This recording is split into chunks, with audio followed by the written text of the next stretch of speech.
Yo quiero hablar de la familia que ora en esta noche. La familia que ora.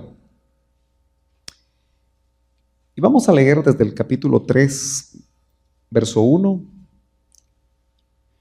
Yo creo que el capítulo 3 es bastante pequeñito y lo vamos a leer completo. Dice amén, capítulo 3 del libro de Jonás. ¿Lo tiene? ¿Sí?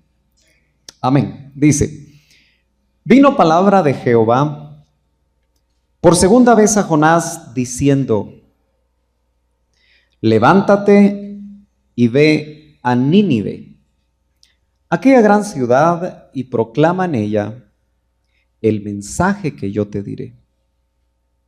Y se levantó Jonás y fue a Nínive conforme a la palabra de Jehová. Y era Nínive ciudad grande en extremo, de 3 días de camino. Y comenzó Jonás a entrar por la ciudad camino de un día, y predicaba diciendo: de aquí a 40 días Nínive será destruida. Y los hombres, póngale atención a esto, y los hombres de Nínive creyeron a Dios. Interesante, ¿verdad? No dice las mujeres, dice los hombres. De Nínive creyeron a Dios y proclamaron ayuno. Y se vistieron de cilicio desde el mayor hasta el menor de ellos. Y llegó la noticia hasta el rey de Nínive. Y se levantó de su silla, se despojó de su vestido, y se cubrió de cilicio y se sentó sobre ceniza. E hizo proclamar y anunciar en Nínive por mandato del rey y de sus grandes, diciendo: hombres y animales. ¿Cómo se le puede hablar a los animales, verdad? Bueyes y ovejas, no gusten cosa alguna, no se les dé alimento ni beban agua, sino cúbranse de cilicio hombres y animales, y clamen a Dios fuertemente, y conviértase cada uno de su mal camino, de la rapiña, dice esta versión, no sé cómo dice la suya, que hay en sus manos. Quién sabe si se volverá y se arrepentirá Dios, y se apartará del ardor de su ira, y no pereceremos. Y vio Dios lo que hicieron, que se convirtieron de su mal camino, y se arrepintieron del mal que había dicho que les haría, y no lo hizo. Gloria a Dios. ¿Por qué no oramos?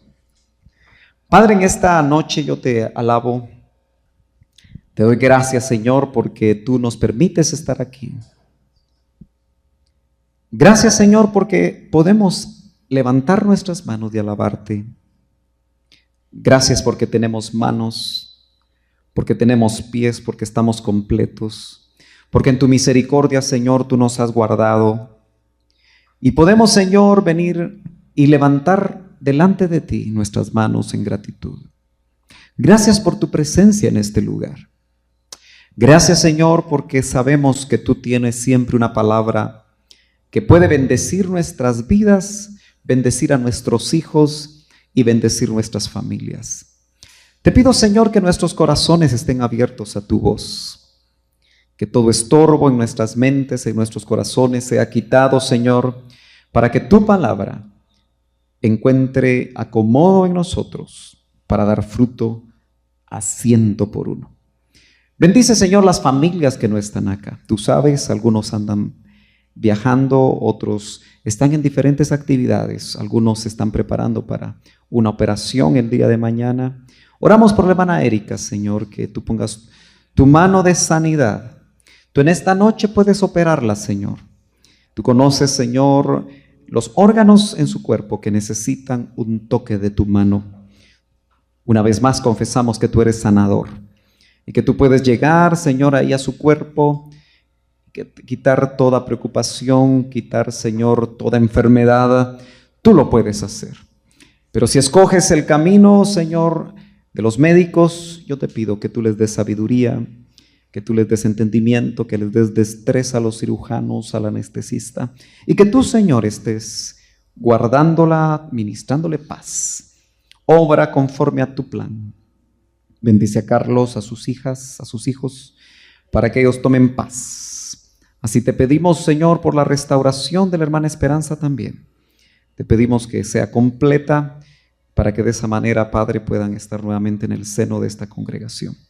A los que salieron, guárdalos. En el nombre de Jesús, guarda su camino. Te lo suplicamos con acción de gracias. Amén. Tal vez ustedes escucharon alguna vez una frase bien interesante en cuanto a la familia que ora.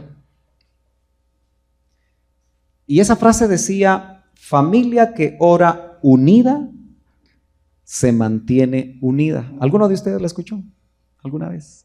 Familia que ora unida se mantiene unida. Yo creo que hablar de la oración y hablar de la familia que ora es sumamente importante, porque al fin y al cabo la vida cristiana tiene que ver fuertemente con la oración. Muchos de nuestros problemas familiares se resolverían si oráramos juntos. Las relaciones entre esposo y esposa podrían ser cada vez mejor si aprendiéramos a orar juntos, como pareja. La relación de los padres y de los hijos ante diferentes situaciones que muchas veces la familia y los hijos enfrentan, podría ser mejor si oráramos juntos. Y la Biblia nos muestra a nosotros este caso tan dramático de un profeta muy conocido por nosotros. Apenas su libro tiene 4 capítulos, Jonás es muy chiquitito, y casi todos aquellos niños o jóvenes que han crecido en el Señor saben de Jonás. Jonás, bienvenidos. Jonás, un profeta de Dios, que como dice esta Biblia, dice Jonás huye de Dios. Jonás fue un profeta que le huyó a Dios. Y se han cantado cantos para los niños, se han hecho muchas historietas de Jonás. Pero en esta ocasión lo que me interesa no es la vida de Jonás, ni el ministerio del profeta que le huyó a Dios, que quiso hacer su plan y no el de Dios, sino que me interesa ver las familias de una ciudad que en realidad Nínive no era el pueblo de Dios. Si nosotros pudiéramos ver mapas, tal vez tendríamos que darnos cuenta que Nínive estaba muy lejos de lo que era el pueblo de Dios. De hecho, yo creo que era demasiado lejos, y dice la Biblia que este profeta tomó un barco alejándose de Nínive. Y como dice, era una ciudad muy grande. Yo no sé cómo podríamos nosotros definir de qué tamaño era Nínive, pero nos da una medida un poco diferente de la que estamos acostumbrados, porque dice que era una ciudad de 3 días de camino. ¿Cuántos kilómetros camina usted en un día? ¿Cuántos se animarían a caminar de aquí al palacio? ¿Se podrá caminar de aquí al palacio en un día? Yo creo que sí, ¿verdad? Bueno, son como 17 kilómetros, ¿verdad? De aquí al palacio, más o menos. Y si caminamos 3 días, pensemos 15. Era una ciudad de 45 kilómetros por 45 kilómetros. Era grande, ¿verdad? Probablemente en esos días las ciudades no eran demasiado populosas ni demasiado cercanas las casas unas de otras, tal vez eran más especies de fincas, no sé. Pero era una ciudad muy grande y estaba compuesta de muchas familias, como todas las ciudades están compuestas de familias. Aquí hay familias. Yo quiero hablar corto porque quiero poner en práctica lo que vamos a compartir en esta noche. Hoy vamos a orar en familia. Amén. Qué lindo es poder orar con la esposa y poder orar con los hijos. Y vamos a hacer unos minutitos al final, que las familias que están aquí representadas puedan orar por alguna necesidad, por alguna situación, pero orar juntos. Ahora, noten ustedes que el mensaje de Dios a través de su profeta era de juicio para esta ciudad. Los evangelistas utilizan este pasaje para tipificar al mundo como la Nínive que está pronta a ser enjuiciada. Y yo creo que el juicio de Dios sobre la tierra está cercano. En cierta manera se puede aplicar la Nínive de esos tiempos a la Nínive de estos. Pero una de las cosas que me interesa más está en el verso 5. Y dice, y los hombres de Nínive creyeron a Dios. No eran cristianos. No eran personas religiosas. No asistían el domingo a la escuela dominical. Yo no sé si habían iglesias o no las había, pero Nínive era una ciudad pagana. Probablemente habían templos con dioses paganos. No tenían en su noticia a Dios. Pero Dios en su misericordia, y aquí podemos ver nuevamente cómo Dios tiene amor por los que no le conocen. Nos equivocamos cuando pensamos que Dios solo nos ama a nosotros. Dios dice que amó de tal manera al mundo que dio a su Hijo único para que todo aquel que en él crea no se pierda. Y aunque no se había escrito ese pasaje, es interesante que cuando Jonás empezó a dar el mensaje que venía de Dios, y su mensaje era muy corto. Está en el verso 4, dice, y predicaba diciendo, de aquí a 40 días, Nínive será destruida. Jonás no era probablemente un profeta pico de oro. No era un profeta que tenía un mensaje largo y con gran conocimiento teológico, sino que a veces podemos de paso entender que el mensaje de Dios muchas veces no está lleno de palabrería, sino que el mensaje de Dios pueden ser frases muy cortas como esta: de aquí a 40 días, Nínive será destruida. Un mensaje muy corto, ¿no es cierto? Si nosotros recibiéramos el mensaje de que en nuestra colonia, ¿cómo se llama la colonia donde viven los hermanos Cachín? Si recibiera el hermano Joel el mensaje de parte de Dios que de aquí a 40 días, Colinas de Minerva sería destruida, y en cada esquina el hermano, creyéndole a Dios, se parara y le dijera eso a la gente, ¿qué diría la gente? ¿Y este loco qué? Sin embargo, probablemente algunos creerían. Lo llamativo y lo milagroso y lo fuera de lo común en el verso 5 es que ante un mensaje tan corto de un desconocido, pero indudablemente que lleno del Espíritu, porque al fin y al cabo la gracia de Dios vino sobre el profeta, aunque era un ministro desobediente. A veces podemos ser desobedientes como ministros. Y dice, y los hombres de Nínive creyeron a Dios, indudablemente al Dios de Jonás. Y como creyeron a Dios, me llama la atención que aunque genéricamente esa palabra, los hombres, podría involucrar a las mujeres y a los niños, yo quiero enfatizar que fueron los cabezas de casa los que le creyeron a Dios. Porque más adelante vemos que cuando el rey establece un edicto donde involucra a los mayores y a los menores, y ahí podemos ver a toda la familia involucrada, lo que me impacta es que fueron los varones los que le creyeron a Dios. Estamos viviendo tiempos, hermanos, donde es urgente que las familias, los varones, las cabezas de hogar, le creamos a Dios. No que seamos religiosos, no que tengamos conocimiento bíblico, sino que tengamos realmente la convicción de que estamos creyendo a la palabra de Dios cuando la palabra llega de diferentes formas. Usted sabe que la palabra de Dios no llega solamente en la predicación de la iglesia.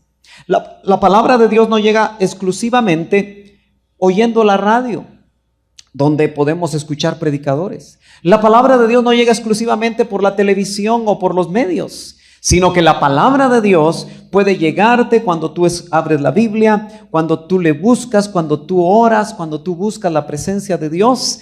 Ahí puede llegar la palabra de Dios si nosotros estamos dispuestos a que esa palabra de Dios llegue, si estamos sensibles. Dios busca muchas formas para que su palabra llegue. En este caso llegó por medio de un profeta desconocido para Nínive. Ellos no creían en el Dios de Jonás. Tal vez habían escuchado y tal vez le preguntaron a algunos cuando él daba ese mensaje tan extraño que de aquí a 40 días Nínive sería destruida. Pero ¿qué tiene que ver esto con el tema original con el que yo quería o quiero compartirles a ustedes como familias esta noche? La familia que ora unida. La familia que ora juntos. No estoy hablando de que la esposa ore en casa. Si nosotros pudiéramos poner en los hogares un reloj que midiera el tiempo que las esposas oran y el tiempo que los esposos oran durante un día y el tiempo que los hijos oran, ¿quiénes creen ustedes que oran más en las casas generalmente? ¿Qué dicen ustedes? ¿Quiénes? Aquí dicen que las hermanas. ¿Ustedes qué piensan? Sí, dice el hermano Joel. ¿Qué piensan los demás? ¿Las hermanas serán las que oran más? ¿Perdón? Unos días a veces sí, otros días a veces no. Bueno, yo tengo la impresión de que son las hermanas las que más oran. Yo no sé qué impresión tienen ustedes. ¿Será que las hermanas son más sensibles? ¿O será que tienen más tiempo? Porque nosotros los varones generalmente le echamos la culpa al trabajo, a las diferentes actividades que hacemos para no tener tiempo para orar. A veces para orar se tiene uno que levantar temprano, ¿no es cierto? Y a veces uno no quiere levantarse. Si usted se parece a mí, no se quiere levantar. Yo veo a mi esposa levantar desde las 5 de la mañana. Quizá aquí hay hermanas que se levantan más temprano. Yo solo medio despierto, porque me despierto, ¿verdad? Porque ella pone su alarma. Y yo a veces pienso, ojalá que un ángel la despertara y no me avisara a mí que se despertó. Pero el reloj también me despierta.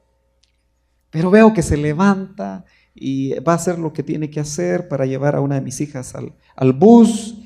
Y yo ahí todavía acostado. Pero gracias a Dios que muchas veces, como ya me desperté, me pongo a orar. Fíjese lo que dije, como ya me desperté, me pongo a orar. Y a veces puedo pasar una hora en la cama orando. Son las oportunidades que tengo de orar. Y gracias a Dios tengo la oportunidad de orar por muchos de ustedes. Y orar por mis cosas y mis problemas y mis necesidades. Pero es más bonito cuando mi esposa está conmigo orando. No lo hacemos todos los días. Ojalá aprendamos a hacerlo todos los días. Pero cuando lo hacemos juntos y muchas veces nos tomamos de la mano y oramos juntos. Y recuerdo que la Biblia dice que cuando 2 o 3, y siempre lo metemos en el contexto de la congregación, pero es llamativo que dice 2 o 3 oran en el nombre del Señor, dice, ahí estoy yo en medio de ellos. Entonces, 2 o 3 pueden ser los miembros de una familia fácilmente, ¿no es cierto? Y esa pareja que ora juntos, quizá tomados de las manos, quizá no se han levantado de la cama, porque al fin y al cabo no necesariamente tenemos que estar arrodillados, podemos orar acostados. Claro, si usted se levanta y se arrodilla y ora con su esposa, también a veces yo lo hago con mi esposa. Es llamativo porque nuestra cama es un poco alta y como ella no es muy alta, entonces cuando ora hincada, pues como por aquí le llega a la cama, ¿verdad? Pero qué maravilloso es orar juntos. Y lo es más cuando una familia completa ora. Fíjese que en este caso fueron los hombres los que fueron impactados. Y me llama la atención que ante una situación de crisis, deberíamos de ser nosotros los varones los impactados para oír la voz de Dios. Amén. Y motivar a la familia para que oremos juntos. Son tiempos difíciles, hermanos. Y se van a poner peor. Qué pastor más negativo. Pero la Biblia me dice a mí que se van a poner más difíciles. Son tiempos de carestías, de necesidad de ahorrar. Son tiempos en los que parece ser que las cosas no salen como nosotros queremos. Son tiempos donde las familias, a veces las esposas o los esposos pierden el empleo, porque las fábricas o las empresas o los lugares recortan personal aquí y en muchas partes del mundo. Y en los momentos de crisis, generalmente es cuando oramos juntos, ¿no es cierto? Yo hasta aquí no he visto, y probablemente tampoco ha sido mi experiencia, que cuando estamos de vacaciones en el puerto, le digamos a la familia: miren mucha, pongámonos a orar. Mejor si aquí en medio de la piscina nos agarramos de las manos y nos ponemos a orar. ¿Ha visto usted algo así? Porque el estar vacacionando y el estar compartiendo con la familia en tiempos de solaz y esparcimiento indica que todo camina bien. ¿No es cierto? Cuando uno de los miembros de la familia está enfermo o está complicado, algo le está pasando, no siempre es momento para salir, ¿verdad? O no se sienten muy cómodos las familias. Pero en los momentos de adversidad es cuando la familia empieza a orar. Estos varones, cabezas de casa, creyeron a Dios. No me pregunte qué fue lo que hizo Dios, pero Dios tuvo que haber enviado un espíritu de arrepentimiento. En la boca del profeta tuvo que haber habido una palabra tan pequeña, aunque tal vez la Biblia y el autor bíblico solo recoge una porción tan impactante. Pero hermano amado, lo hubieran podido llamar loco y tal vez algunos lo llamaron loco, pero el impacto de un verdadero profeta de Dios diciendo: de aquí a 40 días Nínive será destruida, lo creyeron. Indudablemente Dios tuvo que haber preparado el corazón de los hombres, porque si no es Dios el que prepara el corazón de nosotros los hombres, no encontramos que nuestro corazón esté preparado, esté dispuesto a recibir la palabra de Dios. Y note que lo que primero hicieron estos hombres fue que proclamaron ayuno. Ahora, déjeme entender. Si no eran cristianos, y habían cristianos en ese tiempo.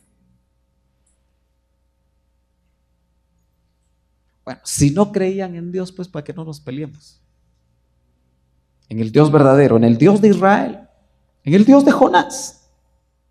¿De dónde sabían ellos que ayunando se puede aplacar a Dios? No dice la Biblia que Jonás les dijera que ayunaran. Tuvo que haber habido una operación. Pero note que después de que creyeron a Dios, después de que ellos se abrieron al trabajo de Dios en sus vidas, que es tan importante que los varones nos abramos al trabajo de Dios verdaderamente. Porque si nos abrimos al trabajo de Dios, va a notar usted cómo Dios empieza a trabajar con la familia. Y dice que proclamaron ayuno. Eso significa que ellos sabían que necesitaban voltearse a Dios. Es un misterio. Tal vez le ayunaban a los dioses paganos. No sé. Pero ellos decidieron proclamar ayuno. Yo no sé si era la costumbre de los pueblos antiguos vestirse de saco y cilicio, porque eso hacía Israel. Parece ser que era una costumbre muy generalizada, ¿verdad? Solo que el problema era vestirse en saco y cilicio y ayunar y orar al Dios extraño, al Dios pagano, si es que esa era la costumbre. Pero dice que se vistieron de cilicio, y eso habla de reconocer que necesitamos una intervención de Dios. Es humillarnos delante de Dios. Porque el saco era como tal vez la única forma que lo puedo traer a estos tiempos es como cuando una persona se viste de brin.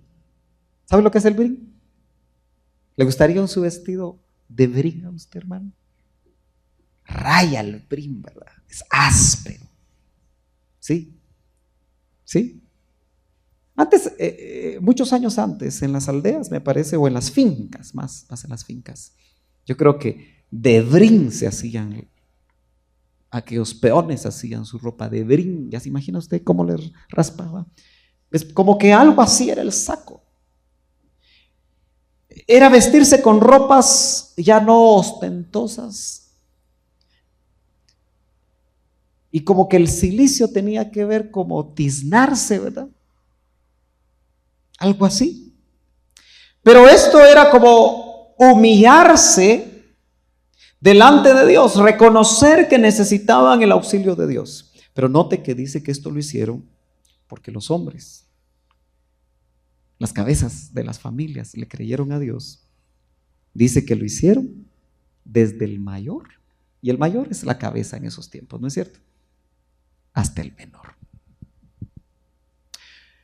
Usted puede darse cuenta qué tan alejados estamos nosotros como cristianos muchas veces de estas reacciones frente a la adversidad.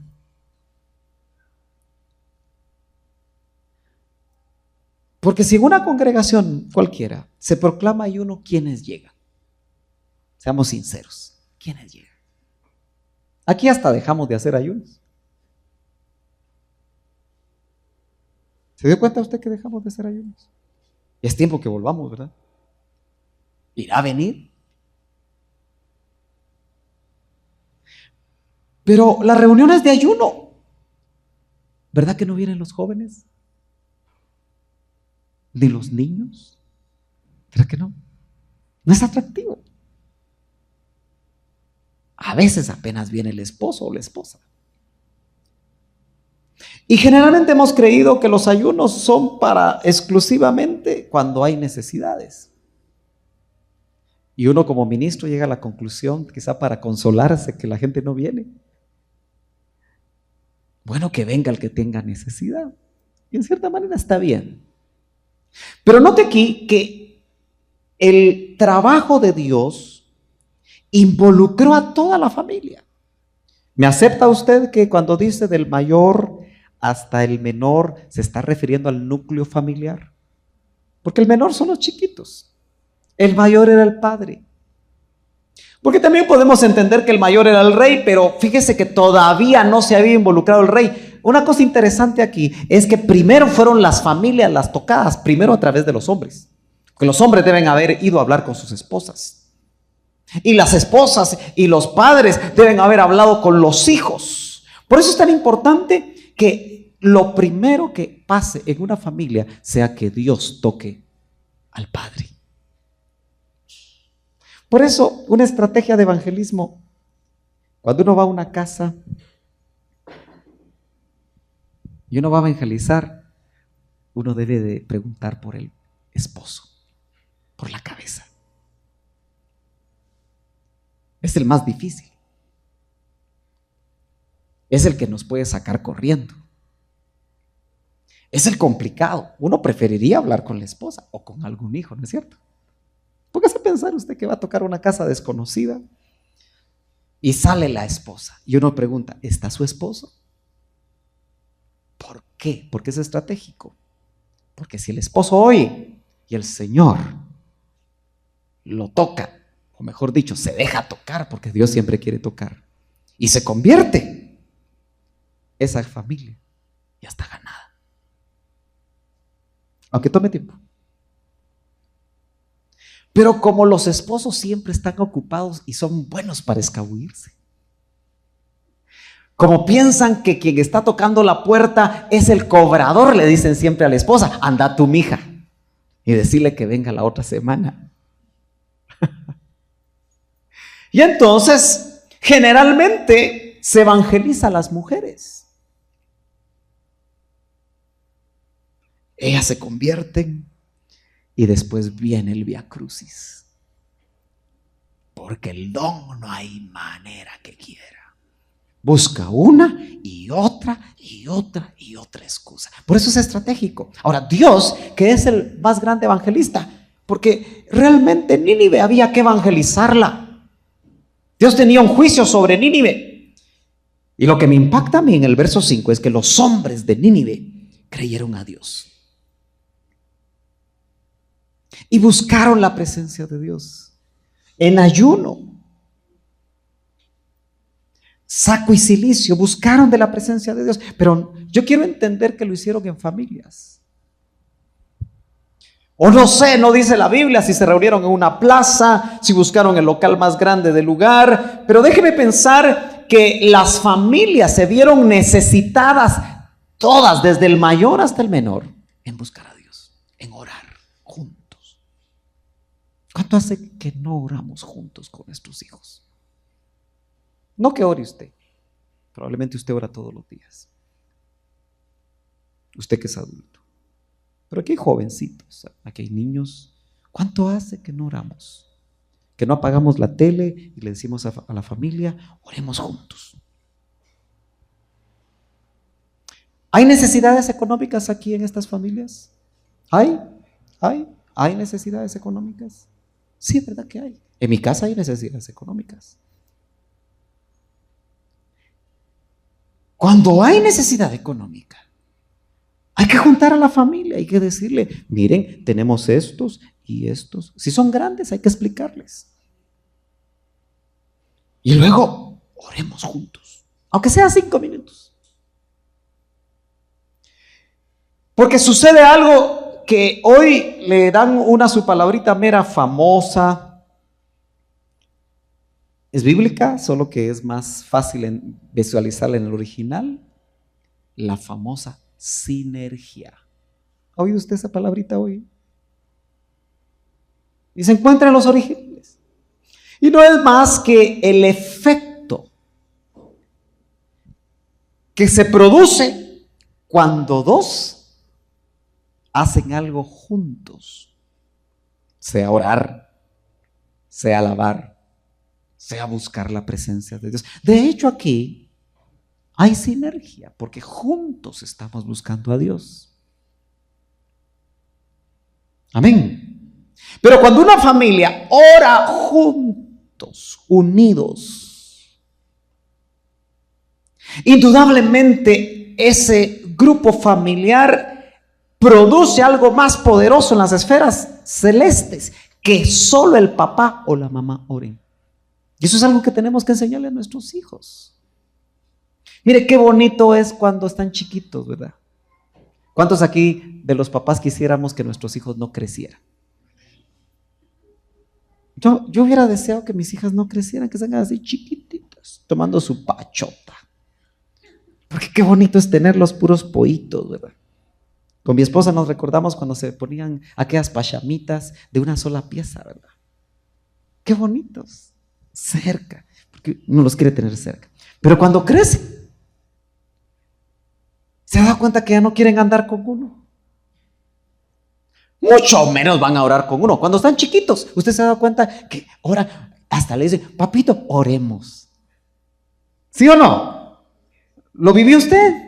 Si usted ya estaba en Cristo, qué bonito. Pero ¿qué les pasa cuando crecen? Ya ni oran. Ahí están, mira, deséame suerte en el examen. ¿Cómo que suerte en el examen? No, estudiaste y oraste, Dios te va a bendecir. Ahora, si solo oraste y no estudiaste, te van a ponchar. ¿Sí o no? Sí. Pero qué importante es que la familia aprenda a orar, aunque tenga que hacerlo en momentos difíciles. Fíjese, hermano, que yo a veces pienso que Dios permite los momentos difíciles en nuestras casas, en nuestras familias, porque quiere que el varón de la casa despierte en primera instancia. Porque si el varón de la casa despierta ante la adversidad y empieza a buscar a Dios, la esposa lo sigue. Y los hijos siguen a la esposa y al papá. Por eso en estos tiempos yo creo que se necesita que la familia, desde el mayor hasta el menor, tengamos una actitud de humildad delante de Dios. Eso significa vestirse de saco y cilicio. Proclamar ayuno significa proclamar un tiempo en el que yo me voy a dedicar a buscar de Dios.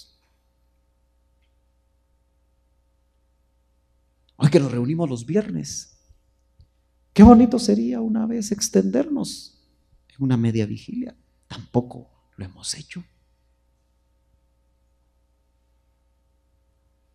Porque es necesario. ¿Cuántos creen que necesitamos orar como familia? ¿Cuántos creen que necesitamos orar como iglesia, como congregación? Pero es importante que cuando vemos las familias, sean los varones los que le crean a Dios. Verso 6 dice, y llegó la noticia hasta el rey. Él nos habla de la autoridad. Note que el avivamiento no empezó en la casa real, en la familia real. No empezó en el palacio, no empezó. Por eso usted no espere que los diputados, ahí empiece el avivamiento. Usted.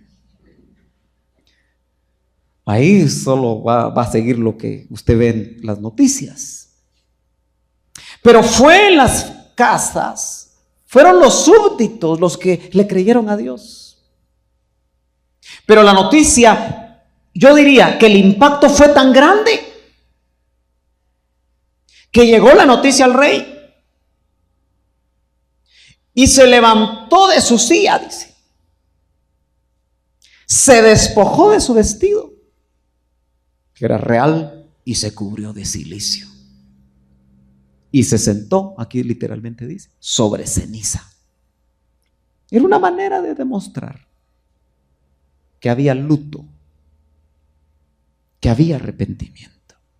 Hoy, por favor, no vaya usted a buscar ceniza en su casa. Esa práctica como que de alguna manera se volvió religiosa, ¿verdad? Hasta un miércoles de ceniza parece que hay, ¿verdad? Que habla de contrición, ¿verdad?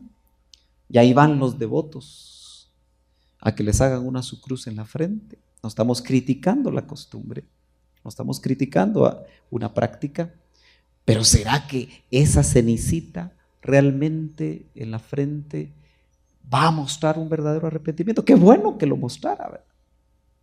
Pero hoy tal vez no vamos a utilizar las cosas literales, pero como familia, ¿se ha puesto a pensar usted que necesitamos arrepentirnos como familia delante de Dios de las cosas que hacemos mal, que hemos hecho mal como familia?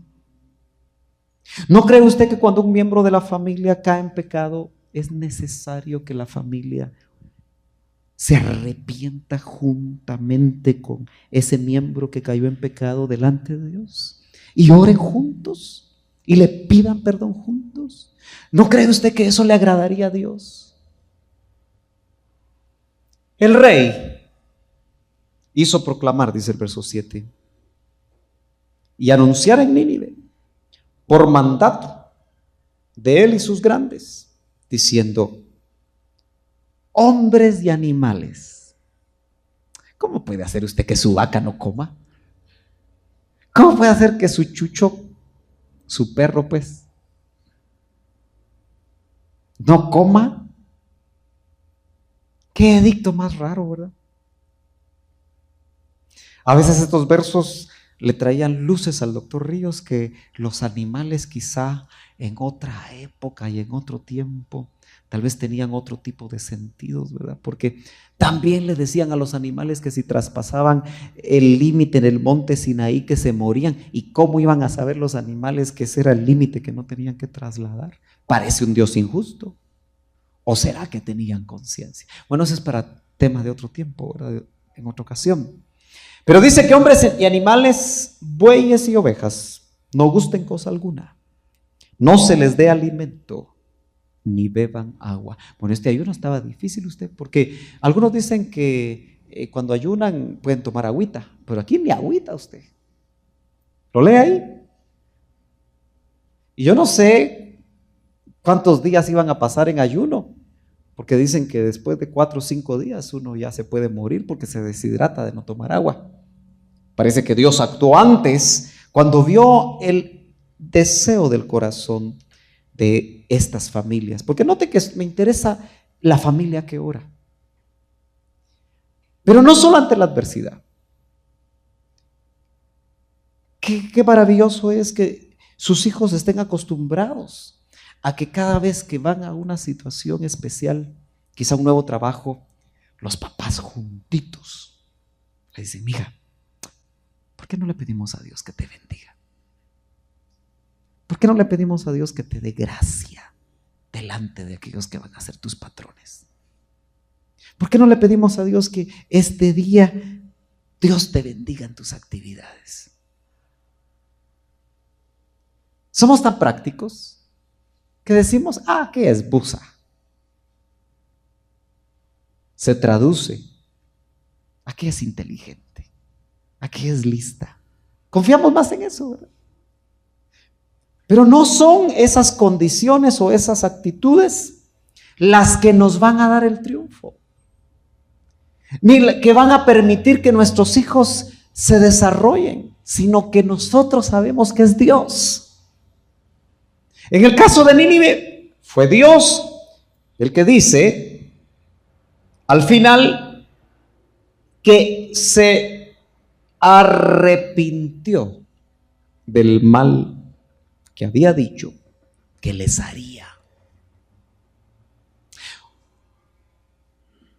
Hermano amado, ¿usted cree que Dios puede decretar sobre nuestras familias un mal? ¿Qué piensa? Bueno, es que estos eran inconversos.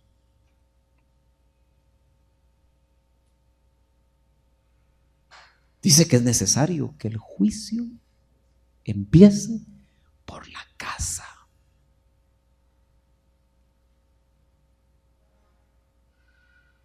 ¿Será que una enfermedad puede ser un juicio de Dios? Puede ser. ¿Será que una escasez económica puede ser un juicio de Dios? ¿Cuántas situaciones que pueden afectar a una familia y que podríamos haber detenido esa situación si hubiéramos orado juntos y nos hubiéramos arrepentido antes? Acuérdese que familias enteras de cristianos, en la escatología que entendemos en la Biblia, se van a quedar cuando el Señor venga. ¿Sí o no? Lo voy a repetir. Familias completas, quizá miles, quizá millones de familias cristianas, no van a ser levantadas cuando Él aparezca. ¿Le parece eso drástico de parte de Dios? Yo creo que usted cree eso, ¿verdad? ¿O ya no cree eso usted? ¿O usted cree que todos nos vamos? Pero qué maravilloso que van a haber familias que van a ser levantadas. Qué triste pensar que nuestros hijos se quedan, o que se quedó el esposo porque no hubo manera que se pusiera en línea con Dios, o que se quedó la esposa porque nunca quiso. Que hay casos y casos. Pero ¿no será que una familia que sabe que los tiempos se están poniendo difíciles y que lo que la Biblia dice al fin y al cabo es verdad? Son tiempos para poder orar juntos. Yo le preguntaba, Señor, y al fin y al cabo, ¿qué es la oración? Ya voy terminando. Que queremos orar. ¿Qué es la oración, Señor? ¿Sabe qué me dijo? La oración es una puerta.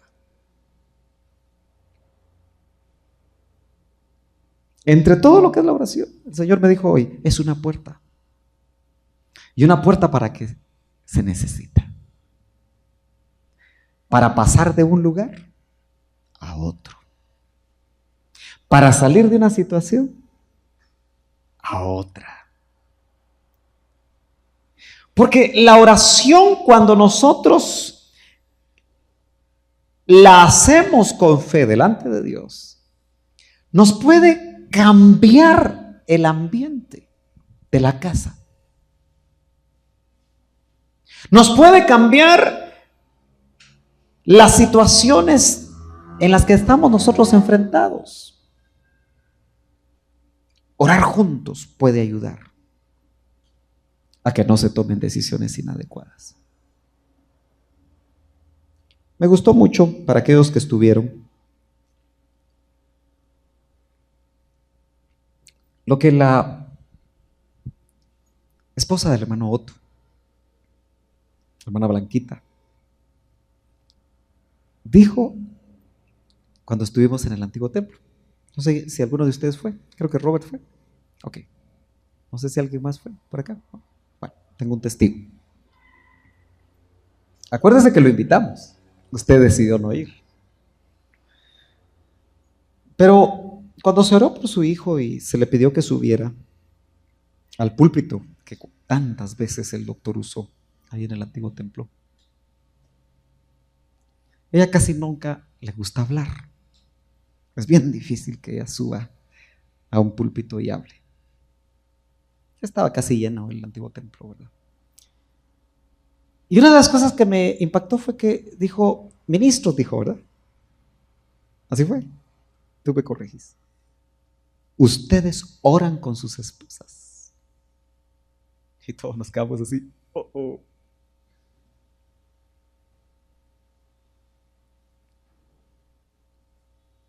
Para ella, ese momento crucial donde recordaba 10 años de la muerte de su esposo y le hizo recordar, creo yo, lo más importante que ella cultivó con su esposo, que fue orar juntos. Y como consideró que eso los bendijo, entonces quiso transmitirle algo tan sencillo, pero tan importante a todos los que estábamos ahí, ovejas y ministros. Ahí estaba el hermano Sergio Enríquez.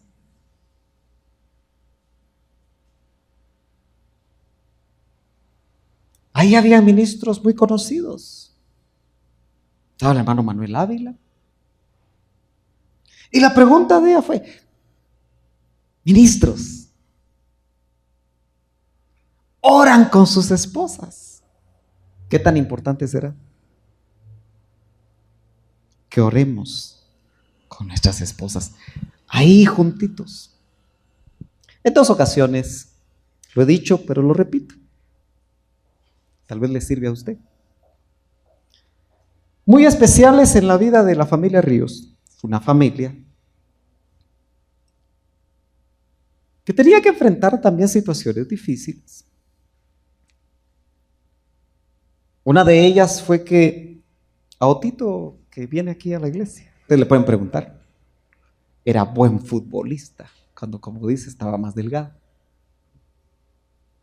A tal punto que parece que la selección juvenil o alguna de las selecciones, cuando él estudiaba en el alemán, lo quería jalar para que fuera parte de la selección, porque jugaba muy bien. ¿Sabe qué? Siempre buscan talentos, ¿verdad?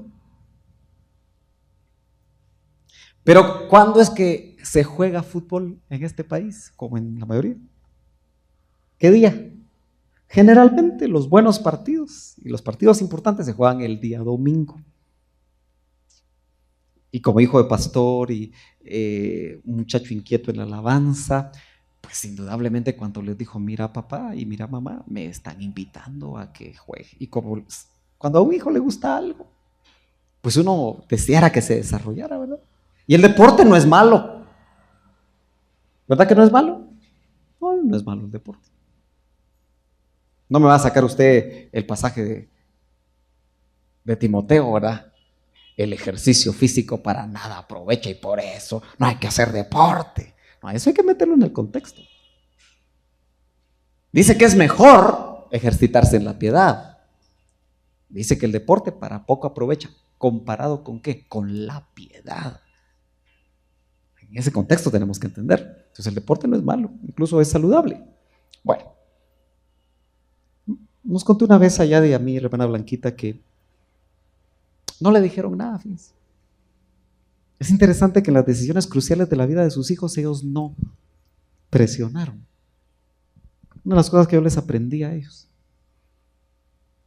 sino que lo que hicieron es que doblaron no sé cuánto tiempo sus rodillas juntos para que Dios le hablara y tomara Ot una decisión correcta. ¿Cuál fue la decisión de Ot? Sin que lo presionara el pastor de la central, o la gente, o el anciano. No, oraron.